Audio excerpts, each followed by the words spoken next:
Bon matin sur France 3 Bretagne, bienvenue dans Vous êtes formidable. Coup de projecteur ce matin sur la commune de Plouézal. Charmant petit bourg des Côtes-d'Armor, une cité de 1232 habitants, des lieux remarquables comme le château de la Roche-Jagu classé monument historique, des artistes talentueux qui réalisent des sculptures monumentales, des hommes et des femmes qui allient défis sportifs et solidarité. C'est le programme que nous proposent ce matin nos 4 invités. Nolwenn Herry, bonjour. Bonjour. Alors vous êtes responsable des actions culturelles et des expositions au domaine départemental de la Roche-Jagu. Vous nous direz si ce château a encore des secrets pour vous et comment il est devenu un lieu incontournable. Sinou et Gabriel Chalmugan, bonjour. Bonjour. Alors dans votre famille, plaisir rime souvent avec sculpture. Vous nous raconterez cette passion commune qui vous anime et vous voyez souvent les choses en grand. Et enfin Pierre Courtois, bonjour. Bonjour. Alors on parlera de course avec vous. Vous êtes le fondateur, l'un des cofondateurs de la course de l'ours, une histoire derrière ce nom, mais surtout une course qui mobilise chaque année pour une belle cause. Bienvenue à tous les 4. On va s'intéresser d'abord à ce qui vous lie à cette commune de Plouézal. Nolwenn Herry, comment cette histoire a-t-elle commencé avec la commune ? En 2004, c'est l'année où j'ai rejoint l'équipe de la Roche-Jagu, un château qui est départemental, qui appartient au département des Côtes-d'Armor. Ouais.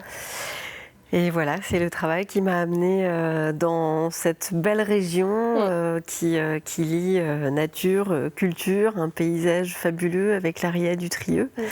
Et donc j'ai la chance de mettre en œuvre des expositions et des actions culturelles en lien avec ces expositions depuis un peu plus de 18 ans. Et vous connaissiez la commune avant d'y travailler ? Honnêtement, non, parce que j'ai grandi à Nantes et voilà, je venais de m'installer en Côtes-d'Armor. Alors, avant d'ouvrir votre atelier à Plouézal, Sinou et Gabriel, il s'en est passé des choses à des milliers de kilomètres de la Bretagne. Mais pourquoi Plouézal s'est imposé pour vous comme le lieu idéal pour ouvrir un atelier, Sinou ? Plouézal a une grande histoire avec nous. Voilà, on est arrivé depuis 2005 en Bretagne. À Trigastel vers Perros, cette coin-là. On avait travaillé là-bas, on avait resté pendant 12 ans là-bas, depuis 2005-2006. On attend de chercher un petit endroit pour installer notre atelier. Et voilà, c'est une maison. Voilà, on attend de chercher un peu partout. On a trouvé par l'agence. D'accord, tout simplement. Perros, voilà, on a trouvé à Plouézal. On entendait parler aussi du château de la Roche-Jagu et tout, c'est sympa comme une petite commune. En plus, une petite commune un peu calme, voilà, c'est... Il fait bon vivre à Plouézal, c'est ça ? Oui, il fait bon vivre. Peut-être un peu moins calme depuis qu'on y est. Parce que vous en faites un peu du bruit. Un petit peu. Un petit peu. Pierre Courtois, comment vous avez appris à découvrir cette commune, vous ? Bien, j'étais enseignant au lycée Savina à Tréguier. D'accord. Et puis, on s'est habitué avec des amis à courir un peu partout, à explorer le paysage, plutôt fuir un peu les grandes routes. Et l'un de mes amis, donc Eddy Calès, qui était originaire de Plouézal, on a parlé au maire. Donc, et pour lui soumettre un petit peu notre projet, de faire quelque chose de rigolo dans le coin. Une course. Et le maire, tout de suite, forcément accepté, quoi. Ouais. Donc, c'est grâce à lui qu'effectivement les portes se sont ouvertes. Et puis, le projet a été monté. Ouais. Tout à l'heure. Alors, Plouézal est situé près de l'estuaire du Trieux. C'est un endroit où on aime se balader quand on y travaille ou quand on habite dans le coin, Gabriel ? Ah bah oui, on va souvent à la Roche-Jagu, on descend sur le Trieux, et c'est vrai que c'est... On va même se baigner dans le Trieux. Ouais. On peut se baigner dans le Trieux. Oui, à la cale de la Roche-Jagu. Ça doit être un peu fraîche, non ? Non. Mais c'est ça qui est beau. C'est ça qui est beau. Alors, vous parliez du château de la Roche-Jagu, donc c'est un château qui est classé monument historique. Comment vous pourriez nous le décrire ce décor que vous côtoyez depuis 18 ans. Eh bien, c'est un château médiéval, reconstruit en réalité, parce que la première édification remonte au dernier tiers du XIe siècle. À l'époque, c'était un château en terre et en bois, une motte castrale, qui avait été édifié le long de cette place forte, à l'instar de 10 autres lieux, puisque la Ria du Trieux, c'était une voie commerciale. C'était aussi une voie susceptible d'être empruntée par des envahisseurs. Donc, au sein du duché de Bretagne, il s'agissait de contrôler en fait cet axe majeur. Et le château a été détruit fin XIVe siècle pendant les guerres de succession du duc de Bretagne. Et c'est Catherine de Troguindy, qui était veuve à l'époque, qui en 1405 obtient l'autorisation du duc Jean V de reconstruire son château, avec une forme de laissez-passer, si vous voulez, pour le duc de Bretagne, sans empêchement de la dite Catherine, puisqu'il était chez lui. Et on a fait des études dendrochronologiques il y a quelques années, des études du bois, des planchers, qui ont montré qu'effectivement, la mise en œuvre a eu lieu dans ces années, là, 1406-1410. Donc c'est un manoir qui est très cohérent, qui est très homogène.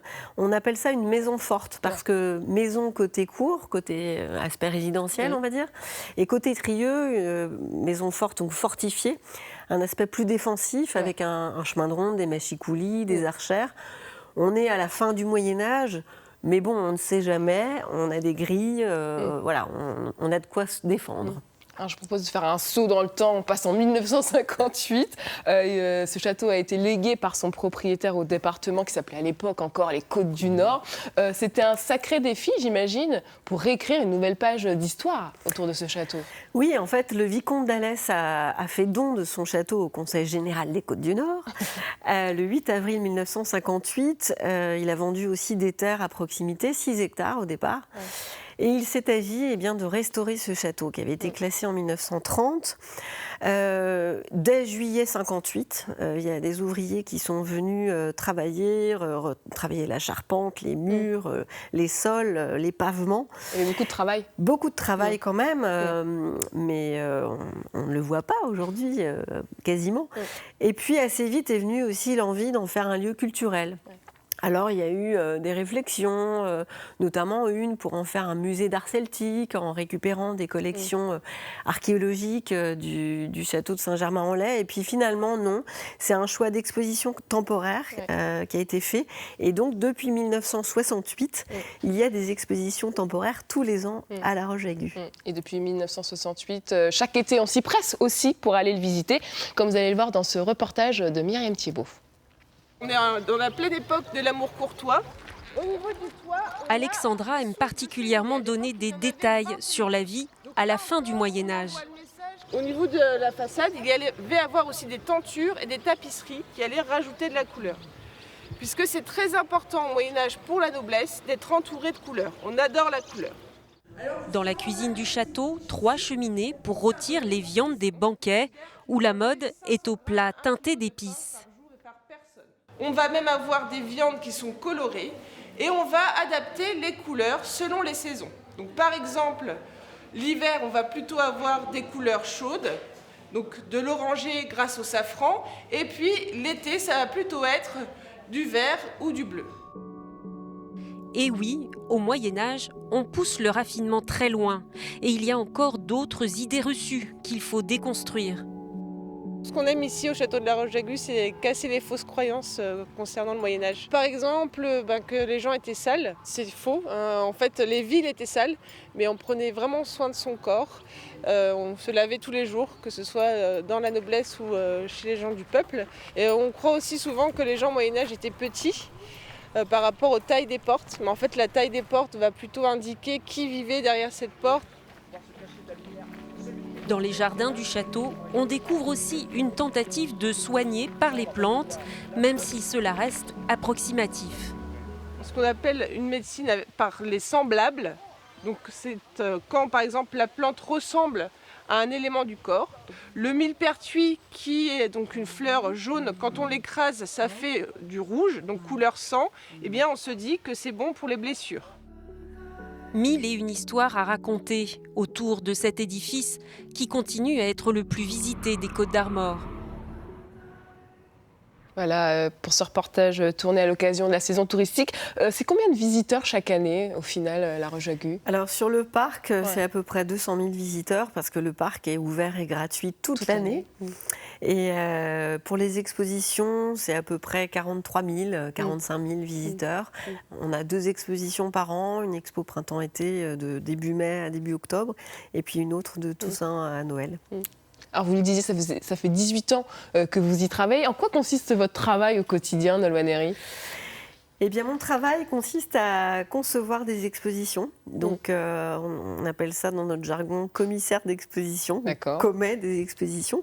Donc, il s'agit de proposer des thèmes et puis donc ça peut être des expositions artistiques comme des expositions scientifiques, faire appel à des collections muséales, du coup prospecter, rechercher, monter un comité scientifique aussi, s'entourer d'experts pour garantir la qualité des propos, et puis travailler aussi avec des scénographes, des constructeurs, des menuisiers, des graphistes, des gens qui travaillent dans la production audiovisuelle aussi pour mettre des films. La palette de vos actions est multiple et variée. Oui, mais c'est intéressant. Puis après, derrière, c'est l'occasion en fait de proposer tout un panel d'actions comme des conférences, du cinéma en plein air, des ateliers, des cafés-rencontres. Et bien justement, l'exposition phare en ce moment qui touche bientôt à sa fin, c'est Anima Ex Musica. Sur quel terrain vous vouliez emmener cette fois-ci les visiteurs avec cette expo ? Eh bien, notre objectif, c'était de concilier les arts et les sciences. Le point de départ, c'est un bestiaire utopique d'arthropodes, réalisé avec des instruments de musique. C'est un collectif Tout reste à faire. À l'image. Voilà, on voit les images. 3 artistes qui ont créé ces grandes sculptures à partir d'instruments de musique, qui bougent, qui produisent du son. Et en relation avec ces sculptures, on voulait aussi présenter les 2 domaines, ce qu'on appelle l'entomologie, l'étude des insectes, et l'organologie, l'étude des instruments de musique, histoire d'aller un petit peu plus loin et puis de concilier approche scientifique avec l'approche artistique. Et vous avez même mené une conférence autour de la sexualité des insectes. Vous variez vraiment tous les formats pour attirer différents publics aussi ? Oui, bah ça c'est Yannick Jolin, qui est un grand conteur de son état, qui est venu effectivement animer ce spectacle. On a aussi bien sûr des danseurs, on a du cinéma en plein air, on a projeté Monsieur Fabre, Le Papillon, etc. En fait, c'est l'idée de décliner toutes sortes de propositions et d'actions culturelles pour que les gens naviguent d'un univers à un autre et tout ça s'enrichit, s'agrège, se multiplie et surtout se partage. La Roche-Agus, c'est un lieu de partage. Un lieu de partage. Et une saison estivale aussi qui s'achève. J'imagine c'est aussi l'heure du repos un peu pour vous ou pas ? Ça dépend pour qui, puisque on est en train de préparer l'exposition d'automne et qui sera consacrée à l'illustration jeunesse avec Olivia Lomner-Gill. Donc c'est un lieu où voilà, sans cesse on agit. Pour mes collègues jardiniers, c'est pareil, il y a toujours beaucoup à faire. Dans les jardins, c'est quand même 64 hectares de landes. Alors c'est 2 jardins, un médiéval, un méditerranéen et une palmeraie, c'est ça ? Oui, et puis même au sein des enclos médiévaux, vous avez le potager, le jardin seigneurial, le bouquetier, le jardin des simples, toutes sortes de paysages, des forêts, des landes, des milieux humides. Donc c'est voilà, un paysage très riche avec une biodiversité importante à laquelle on s'attache. Et pour nous, notre mission, c'est de la préserver et de la valoriser, puisque le jardin, il est labellisé éco-jardin. Depuis 2016, c'est un label qui a été renouvelé là au printemps dernier et ça nous engage aussi dans la gestion écologique et dans nos pratiques. Mes collègues jardiniers veillent à effectivement préserver cette biodiversité, donc ça passe par des fauches tardives, des espaces enherbés. On ne connaît pas le terme mauvaise herbe à la Roche-Agus, ça n'existe pas. Chaque espèce a sa place, que ce soit en termes de faune ou de flore. Et voilà, on essaie de préserver et de valoriser tout cela. Vous voyez acquiescer Pierre Courtois, vous les connaissez bien ces jardins ? Oui, je les connais, à une période où ils sont un tout petit peu moins riches en fleurs, mais c'est vrai, c'est un univers, je dirais, extraordinaire, parce qu'il est tellement varié, comme le disait ma collègue là. Grâce à ce que nous organisons, on l'a fait découvrir à beaucoup de gens, des gens qui font découvrir à d'autres, etc. Effectivement, j'aime bien le terme de partage, c'est exactement ça. Et on se dit aussi un peu qu'on a de la chance d'avoir un tel patrimoine, Gabriel Essinou, près de chez nous. Oh bah oui, on est à 3 km, c'est vrai que... Puis c'est ouvert, les portes sont ouvertes 24 heures sur 24, donc ça c'est vraiment Enfin, il n'y a pas beaucoup de lieux comme ça ouverts au public. Comment? En lieu zen, voilà, on peut fabriquer le jardin. Voilà, on peut faire la footing, voilà, on peut tout ce que vous voulez autour. Voilà, c'est magnifique. C'est ouvert à tout. Et après toutes ces années, Nolwenn Herry, ce château, est-ce qu'il a encore des secrets pour vous? Oui, disons que c'est un château médiéval avec des pièces bien identifiées, fonctionnelles, réparties. C'est toute la hiérarchisation du Moyen-Âge qui est présente dans ce château, avec des espaces de cuisine, celliers, des espaces de vie publics comme la salle basse, et puis à l'étage, au premier, des espaces nobles, avec là aussi une salle d'apparat centrale qui est flanquée de petites pièces d'appartements privés, des chambres. Il y a une pièce secrète au-dessus d'une chambre, au-dessus d'une pièce de retrait jouxtant une chambre. C'est là où le châtelain cachait ses archives, notamment. Pas forcément que de l'argent, mais des livres et des archives pour prouver ses titres de noblesse. Mais après, les usages, ils changent en fait dans un château. Et voilà, on a toujours des questions sur qui habitait là, comment ça fonctionnait, combien de soldats il y avait dans le chemin de ronde. Voilà, sur des détails de vie quotidienne, il nous manque toujours des éléments. Mais voilà. Il continue à vous surprendre et vous continuez à apprendre des choses. Oui, au fil de la recherche aussi. C'est vrai que c'est un lieu qui intrigue, qui intéresse beaucoup les architectes, les historiens. Il nous manque cruellement d'archives anciennes, en fait. D'accord. L'archive la plus ancienne qu'on ait trouvée, elle est aux archives départementales des Côtes-d'Armor. C'est un rentier de 1474, il y en a un autre de 1510, qui est intéressant parce qu'on connaît les impôts en nature, l'étendue du domaine, etc. Mais on aimerait en trouver d'autres, des archives. On va passer à une autre spécialité, la sculpture monumentale. C'est un peu votre dada dans la famille Shanmugam. C'est un univers que vous avez découvert bien loin de chez nous, Sidou. Oui, mais quand même, je suis été dans l'école de sculpture en Inde. Ouais. J'ai une base déjà dans la sculpture. Quand je suis arrivé, j'ai découvert beaucoup de choses. En Bretagne, c'est du granit. Hein. Partout, on allait dans la côte, un peu partout. Voilà, qu'est-ce que j'ai découvert? En Bretagne, c'est le granit. Pour moi, quelque chose dans mon cœur. Ici, on avait beaucoup de cas avant. C'est la même, un peu comme chez moi. Parce que vous êtes né en Inde, en Inde, c'est ça? En Inde du Sud. C'est vrai, village de sculpteurs. Ouais. Voilà, je suis né avec le bruit des sculptures. Voilà, j'ai été ce village-là, école de sculpture. Voilà, j'ai rencontré Gabriel. Voilà, on a habité quelques années là-bas. On était arrivé en France depuis 2005. Après, on a habité un peu autour de Paris. Après, on est arrivé en Bretagne, voilà, vers Perros, à Trigastel. Voilà, c'est là que j'ai découvert la côte de Granit Road, la carrière des amis autour de... Voilà, c'est mon écrit. La pierre, voilà, la pierre. Et justement, vous le disiez, vous connaissiez un petit peu les pierres en Inde. Vous avez découvert aussi ce que c'était qu'ici en Bretagne. Est-ce qu'il y a des différences finalement? Le granit, par rapport à la matière, je ne trouve pas beaucoup de différences. Voilà, certains, ils ont un petit peu moins que l'autre. Mais voilà, dans cette c'est pareil, hein, c'est pas... Maintenant, on a équipé pour la granit, pas de souci pour la sculpture. Et du coup, parce que vous avez été formé dans une école là-bas, est-ce que les façons de faire aussi sont similaires ou il y a aussi des différences? À l'époque, on a travaillé beaucoup à la main. Beaucoup à la main? Manuel, oui. Beaucoup. Ouais. Maintenant, on utilise pas mal des outils pneumatiques, électriques. Voilà, ça change beaucoup par rapport à l'époque. Une petite particularité de son village, qui est donc Mamalapuram, qui est un village de sculpteurs qui est très connu. Hein. Et il y a des chaos granitiques. Il n'y en a pas partout, des chaos granitiques. Il a du 7e siècle, hein, je crois, c'est ça? Enfin, non, pas les chaos granitiques, c'est les sculptures. Oui, les sculptures. Et les chaos granitiques comme ça, quand on est arrivé en Bretagne, on était à Trigastel dans les chaos granitiques. Donc il y avait quand même un certain parallèle entre les deux. Et à quoi ressemble votre jardin que vous avez construit à Ploëzal? Oui, un jardin de Kailou, c'est ça? Kailou, oui. Kailou, ça veut dire quoi? Kailou, on a pris un nom... Un peu comme on est en Bretagne, c'est un peu comme le galop. Le nom galop, c'est vrai que c'est caillou. Ouais, d'accord. Voilà, c'est similaire un peu comme le nom indien, des régions un peu au-dessus de chez nous. Caillou, c'est avec le caillou aussi, ouais. D'accord. Pour ça, mix, un petit mix, voilà. Le lien entre l'Inde et la Bretagne.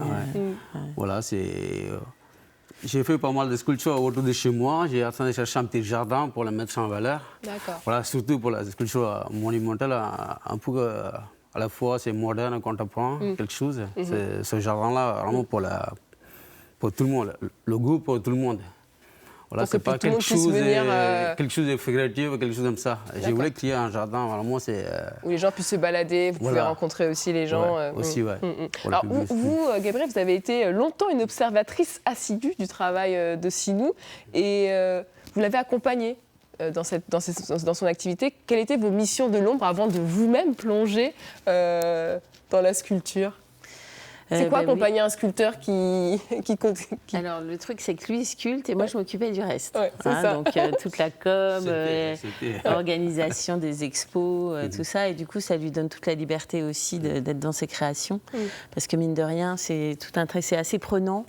Et du coup, voilà, il était vraiment libre. Et puis un jour, voilà, j'ai eu l'occasion de participer à une sculpture à la Vallée des Saints avec lui. Et puis là, j'ai vu que c'était possible, en fait. Je ne pensais pas être capable de le faire. Et puis, ça a été quoi le déclic ? Eh bien, le déclic, ça a été justement de m'y mettre. C'était sur une histoire familiale aussi, un sein d'une histoire familiale. Et là, j'ai vu que c'était possible, que je pouvais aussi m'y mettre.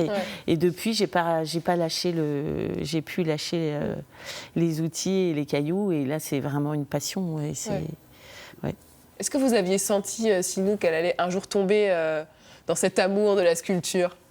Si, elle m'accompagnait depuis des années.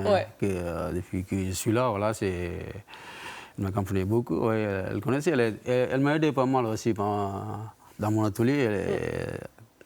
Elle m'a aidé beaucoup pour la définition, voilà, des polissages, pas mal de choses qu'elle m'a aidé. Ouais. Elle connaissait bien les outils et tout déjà. Ouais. Mais ouais, c'est normal qu'elle voilà, met dessus. Mais je suis très content qu'elle fait les belles pièces. Je l'ai vu derrière moi, elle a fait 12 sculptures monumentales. C'est important. Ouais. Et dans la famille, vous n'êtes pas les seuls, hein, je crois, à vous lancer. Je nomme le fils Gabin, qui suit les traces de ses parents. Qu'est-ce que ça fait quand on voit son fils qui, lui aussi, s'y met et crée sa première sculpture ? On est fiers ? C'est sûr. Après... voilà, il en a fait une, il verra après ce qu'il veut faire. Ça l'amusait de venir travailler à l'atelier avec nous. Il les touche de temps en temps, mais on ne veut pas non plus le pousser là-dessus et lui mettre une quelconque pression là-dessus. Mais c'est sûr, c'est chouette s'il arrive à trouver du plaisir, déjà. S'il arrive à trouver du plaisir à ça... Je vous sens un peu émue quand même à l'idée qu'il en fasse un peu. On voit d'ailleurs une petite photo de famille. Et les filles, ça les intéresse ou pas du tout ? Non, pas encore. Mais en fait, ce qui m'a le plus émue, c'est ce qu'il a mis dans la sculpture. C'est ce qu'il a voulu représenter, en fait. J'ai trouvé ça très profond comme sculpture. Qu'est-ce qu'il a voulu représenter ? Gabin, je le dis. Hein. Je crois qu'il a fait le serpent. Il a fait le signe de l'infini avec le serpent qui traverse l'infini. D'accord. Et c'était hyper réussi. Et puis il a sorti ça comme ça. Voilà ce que je veux faire. Et je trouve ça très très profond comme sculpture. Et c'est surtout ça qui m'a touchée en fait. C'est ce qu'il a voulu dire par sa sculpture. Et pour tout sculpteur qui vit en Bretagne, est-ce que finalement notre région c'est un petit peu un petit paradis pour pouvoir vivre cette passion-là, pouvoir exposer, échanger ? Les gens, ça les intéresse ? Si, bien sûr, c'est dans le métier. À chaque fois, j'expose un peu partout. Je vois des carriers, des maçons, des tailleurs de pierre, bien vers nous, notre expo tout, là, voir comment ça marche. C'est vraiment beaucoup apprécié en Bretagne, surtout les sculptures en granit. C'est un métier, c'est bien apprécié partout, même dans la vallée des Saints. Justement. Je pense qu'il y a même une fascination du granit. Il y a une histoire de la Bretagne qui est très importante avec du granit. Il y a des carrières partout en Bretagne. Alors, il y en a beaucoup qui ont fermé, mais il y a énormément de Bretons qui ont la famille, dont la famille a fait partie du travail dans les carrières. Et c'est vrai que je pense qu'il y a une fascination du granit. Il y a quelque chose. C'est une terre granitique. Hein. Et pour vous, Nolwenn Herry, Pierre Courtois, ces sculptures monumentales, ça impressionne toujours ? Ouais, je remarque que c'est une région qui est propice à l'art, en fait. C'est une région qui est très inspirante, à la fois par ses paysages ou par ses matériaux même. Et moi, je trouve que c'est formidable que ça suscite, et chez vos enfants en plus, cette envie de créer, d'imaginer avec du sens. On n'est pas que sur quelque chose de décoratif. L'art, c'est une pratique, c'est profond comme démarche. C'est magique. Ce sont les nouveaux dolmens. Voilà. Alors, c'est sûr que c'est plus apprêté, on sent qu'il y a davantage d'âme dedans, mais les dolmens de nos préhistoriens, c'était peut-être la volonté de faire un peu la même chose, mais ils n'avaient pas les outils. Voilà. Mais c'est vrai que c'est très très magique. Et l'une des vitrines de la sculpture monumentale, des sculptures monumentales, c'est évidemment la Vallée des Saints. Allez, on va regarder, on va s'offrir une petite escapade ce matin, là-bas. Ne vous fiez pas à son nom. La Vallée des Saints n'a rien d'un ravin encaissé. Au contraire, c'est un petit sommet qui domine toute la plaine bretonne, comme une estrade pour ses 140 statues monumentales. C'est original, ça fait un petit peu l'île de Pâques bretonne, quoi. Non, c'est vraiment magique, et le site, c'est grandiose. Les visiteurs viennent souvent en famille faire découvrir aux enfants ces œuvres modernes, tout droit sorties de la mythologie bretonne. Ce qui est sympa, je dis, c'est qu'ils cherchent à quoi ressemblent les statues. Et tout à l'heure, là, il y en a une qui ressemble à un loup. C'est ça qui est rigolo aussi, quoi. Hein, Pierre, elle est où, celle avec le loup? Tu la vois? Oui. Tu me la montres? Là-bas, à côté. Un loup qui, finalement, de plus près, devient un crocodile. Elle est en train de faire quoi? Un câlin à son crocodile. On dirait qu'elle le retient, tu trouves pas? Ou elle est triste. Avec leurs mots à eux, ils expliquent en fait, ils représentent les choses et c'est ça qui est intéressant, quoi. La balade est gratuite. Il est possible de toucher, d'escalader ou de simplement s'amuser avec les sculptures. Ah, tu me regardes, Éline? Elles ont chacune leur propre légende. C'est magnifique. Après, je connais pas vraiment les histoires, mais ça donne envie de s'intéresser davantage. Ouais. Chacune représente un saint. Mais là encore, le nom est trompeur. La plupart ne sont pas des religieux, mais des hommes braves, ancrés dans l'histoire de la région, comme Saint Malo.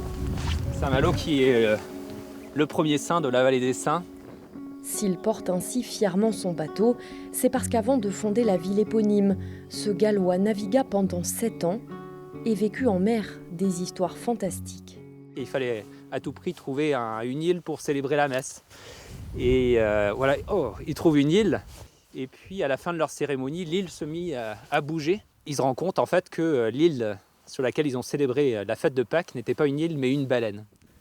Les sculptures, à 17 500 € pièce, sont financées par des dons.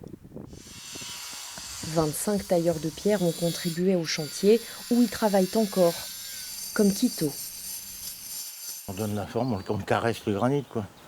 On ne le brutalise pas parce que sinon il va casser. Le granit en lui-même, c'est une pierre qui est particulière pour vous? C'est ma Bretagne, c'est notre sol, c'est nos racines, en fin de compte. Et puis les saints aussi, c'est une racine. La Vallée des Saints devrait s'enrichir cette année de 15 nouvelles statues.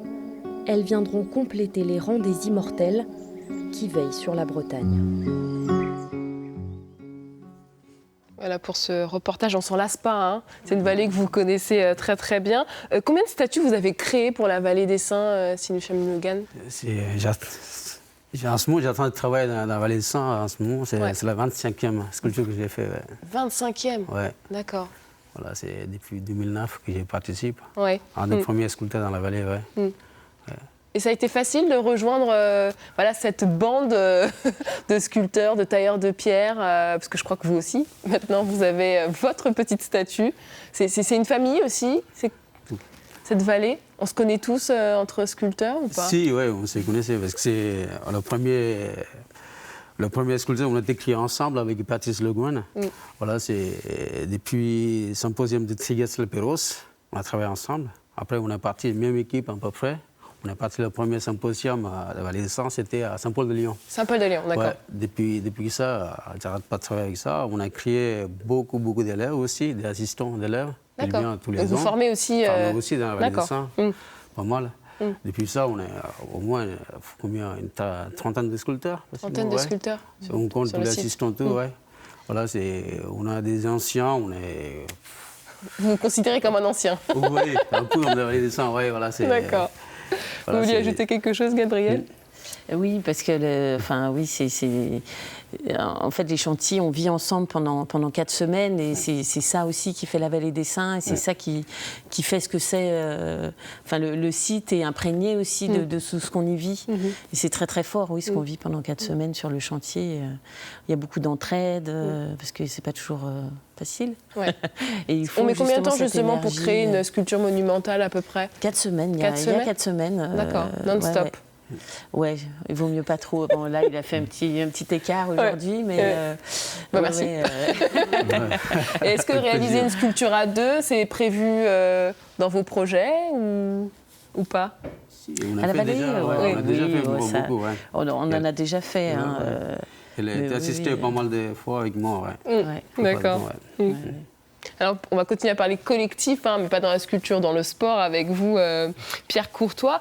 Qu'est-ce que c'est que la course de l'ours qui vous a mené jusqu'à Ploëzal? Ouais, c'est à la fois une longue et drôle d'histoire.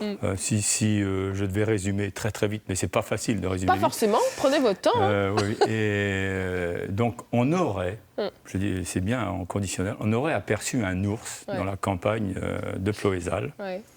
Et c'est vrai que c'était une hypothèse plausible, puisque à cette époque-là, donc en 1998, je crois, 97, oui. Un cirque stationnait tout l'hiver à Pontrieux, juste à côté. Donc, un ours aurait disparu du cirque, se serait échappé. Et en tout cas, à l'époque, c'était un véritable feuilleton, comme on atteste ce reportage, justement, tourné à l'époque en 1997. On va regarder. Regardez bien, vous avez peut-être déjà vu un ours, mais cela sans doute jamais. Car maintenant, devant vos yeux, voici l'homme qui a vu l'ours. Ils sont restés regarder l'ours s'est mis debout. Et après, l'ours a déguerpi. Et après, ils sont repartis sur Paris. Il ne faut certes pas vanter la peau de l'ours avant de l'avoir vu, mais de cela, Roger n'en a cure, car dans le hangar de son fils, on a trouvé d'étranges traces. Je les ai trouvés dispersés autour de la charrette. L'animal est rentré dans la grange et a fait le tour de la charrette. Donc il a marché sur 2 pattes et les traces étaient bien visibles par terre. Les gendarmes de Pontrieux s'interrogent. Aucune disparition d'ours n'a été signalée, ni par un des nombreux cirques circulant dans la région cet été, ni par un zoo. Et pourtant, l'animal est bien venu de quelque part. Est-ce que l'animal était déclaré ? Donc s'il n'était pas déclaré, on ne dit pas quand est-ce qu'il part. Donc c'est un petit peu une chaîne où le particulier, c'est pareil. Des fois, c'est pas toujours légal la détention. Normalement, l'ours brun n'est pas agressif. D'ailleurs, l'homme qui a vu l'ours n'est pas inquiet. Il peut se cacher tant qu'il veut, il peut être dans le maïs, il peut être dans les bois. Et il trouverait à manger là-bas? Oh oui, dans le maïs, il trouverait tant qu'il voudrait. Il y a des lapins, il y a des petites bêtes, un peu de tout. Les spécialistes confirment, Roger n'a rien à craindre, l'ours est omnivore. Il se nourrit de quoi? De végétaux, ça peut se nourrir de poissons, ça peut se nourrir de tout ce que l'on trouve dans la nature, des brindilles, de l'herbe, un peu de tout. Et pourtant, il y a encore comme de la nervosité dans l'air. Les vaches s'épouvantent, je sais pas, les vaches ont un instinct là-dessus. L'ours est-il venu? Est-il resté? Est-il parti? En tout cas, une chose est sûre, l'homme qui a vu l'homme qui l'a vu est en train de lui voler la vedette. Voilà pour cette archive savoureuse. À Ploëzal, tout le monde connaît l'histoire de l'ours? On ne dit pas, mais on l'a vu. On l'a vu. On en parle encore. Ah oui, cette histoire, ça a marqué les esprits. Ça fait partie de Ploëzal. Ouais. Même vous, Nolwenn Herry, en arrivant à Ploëzal, forcément l'histoire de l'ours. Oui, et puis la Roche-Jagu accueille l'arrivée de la course de l'ours. Donc des ours qu'on connaît, on sait qui est sous le déguisement. Mais bon. Est-ce que vous y croyez à cette histoire d'ours, Pierre Courtois? Écoutez, de toute façon, on ne peut pas tout rejeter.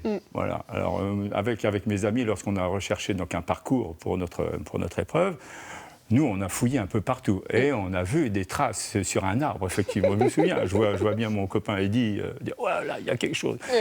c'était plutôt des griffes de blaireau, mais bon. Mais on disait que c'était un petit ours, donc éventuellement c'était plausible. Voilà. Donc c'est cet ours qui vous a en quelque sorte permis de construire un circuit pour commencer. Belle opportunité, effectivement. Donc des amis nous disaient essayez de créer quelque chose de plus court que ce que vous faites d'abord, parce qu'à l'époque nous faisions une grande course entre Pleubian et le centre de rééducation fonctionnelle de Trestel, qu'on appelait la piste des Gouamonniers, ça faisait 65 km. Ah oui, c'est pas très accessible pour tout le monde. Imaginez 65 km en 1997, les gens avaient plus l'habitude de courir éventuellement un marathon, mais c'était un peu la limite, mais là 60 ans. C'était trop pour eux, mais alors on nous demandait, mais faites quelque chose en format pour réduit. Nous, là, format réduit, un truc sympa.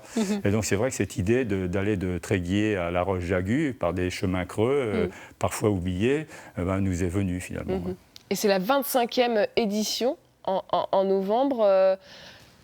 Pourquoi cette course avec cette vocation solidaire ? Dès le départ, d'ailleurs. Oui. Alors déjà, je vous parlais de la piste des Gouamonniers. Notre idée, c'était de créer quelque chose pour recueillir des fonds. Des fonds pour aider, à l'époque, le centre de rééducation fonctionnelle de Trestel et les enfants qui y séjournent. Et là, donc, en cherchant à créer cette course de l'ours, là, eh bien, moi, j'avais quelques rapports avec l'Institut médico-éducatif de Tréguier. Je dis, voilà, c'est la bonne occasion. On va faire quelque chose pour eux. Et donc, tous les fonds qui sont recueillis lors de cette course depuis maintenant presque 25 ans vont à l'IME. Au début, c'était pour leur offrir un cadeau à Noël, mais là, forcément, plus les concurrents abondaient, les coureurs et marcheurs, et plus les sommes recueillies étaient importantes. Et donc, l'IME, là, a un petit ballon d'oxygène pour faire fonctionner donc on va dire, le petit plus aux enfants et aux familles qui ont grand besoin d'aide. C'est une course avec des objectifs solidaires, mais c'est aussi un moment très festif, parce que justement, cet imaginaire de l'ours, il imprègne toujours la course. Bien sûr, l'ours, les gens y pensent, naturellement. Bon, il y a quelquefois des gens qui se déguisent et qui font peur dans les voies. Ça fait partie du jeu. Mais l'engagement, effectivement, un engagement très particulier. Les gens qui viennent là, ils sont souvent de Ploëzal et des environs, ou ça peut aller très loin? Ça peut venir de très loin, parce que des familles profitent des fêtes de Toussaint là, pour se rassembler et pourquoi pas participer à l'ours. Et c'est ainsi que des gens viennent faire l'ours, mais une fois dans leur vie, d'autres viennent ne faire que ça dans l'année, parce qu'il faut être là. Voilà. Et j'imagine que ces 13 km entre Tréguier et Ploëzal, c'est facile, mais il y a aussi des coins très très ardus. Vous nous disiez que parfois il fallait presque nager dans la boue. Facile, je ne dirais pas ça. Donc ça peut être laborieux. Parce qu'on a la possibilité de courir, donc vous pouvez faire la course, ou de marcher. C'est pour ça que je disais facile. Il y a à peu près entre un peu plus de 1000 coureurs à chaque fois et un peu plus de 600 marcheurs à chaque fois aussi. Donc voilà. Alors on peut le faire à son allure, on peut le faire vite, mais de toute façon, derrière chaque participant, qu'il soit marcheur ou coureur, il y a l'idée qu'ils sont là, pas forcément pour eux, parce qu'ils prennent du plaisir quand même, mais aussi parce qu'il faut pour être les là. enfants, J'imagine qu'il y a des anecdotes depuis toutes ces années. Ah oui, parce que on a réussi à faire courir des enfants handicapés, accompagnés forcément. Et puis chaque année, on le voit sur l'écran là, il y a des joëlettes, c'est-à-dire des petites, des sortes de vélos qui transportent des équipements qui permettent de porter la personne. Un gamin poussé par les gens. Donc c'est génial. Je vous vois un peu ému après ces 25 ans quand même. Vous imaginiez pas que ça pouvait encore exister? En fait, vous savez, quand on crée quelque chose, on sait si ça commence. On ne sait pas où ça va finir. Moi, pour l'instant, je suis heureux de voir que ça se poursuit. Voilà, ça continue. Voilà. Et puis, moi, je ne m'en occupe pratiquement plus. Je suis bénévole du jour, comme beaucoup de gens, parce que au début, nous avions comme bénévoles très peu de personnes, parce qu'on est tellement dans la brousse que finalement, il n'y a pas de danger. Si vous voyez, c'est ça qui est extraordinaire. Et donc, c'est souvent les anciens, le club des anciens de Ploëzal, qui nous faisait le relais, qui étaient au carrefour et bénévoles. Mais malheureusement, en 25 ans, beaucoup ont disparu. Mais la course existe toujours. Mais la course... Bon, j'espère que vous ne m'en voudrez pas de vous avoir fait presque pleurer tous les deux ce matin. Mais en tout cas, on était ravis de vous recevoir et merci à vous d'avoir partagé votre engagement sur ce territoire. Merci à vous qui nous suivez chaque matin sur France 3 Bretagne. On se retrouve dès demain à la même heure et au même endroit. I never seen anybody do the things you do.